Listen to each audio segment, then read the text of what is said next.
Why? It's likely Hollywood will one day make a movie about the life of Whitney Houston.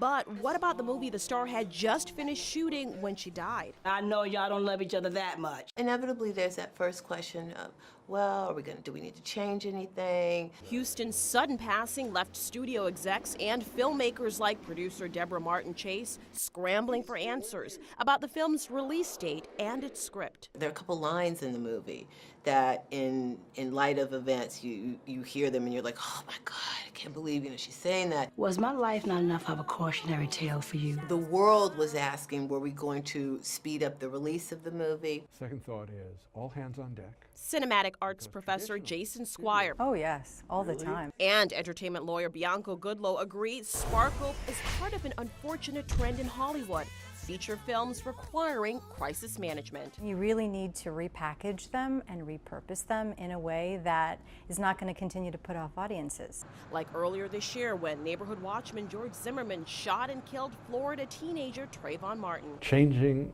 the title of the watch that used to be Neighborhood Watch because it was simply inappropriate after the headlines. And even more recently in July, when a gunman opened fire on a midnight screening of The Dark Knight Rises. Tragically, that same audience was among the first to see a preview for another film, which in a horrific coincidence showed mobsters shooting at theater patrons. But in this case, they can move very quickly, and they did. Removing the trailer for Gangster Squad, and shifting the release date of that movie.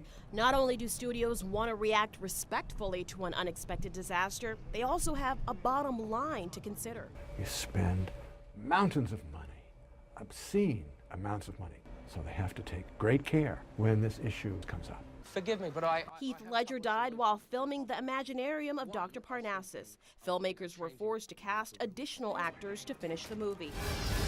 Sometimes sensitive footage has to be removed, like the World Trade Center scenes in Spider-Man following 9/11.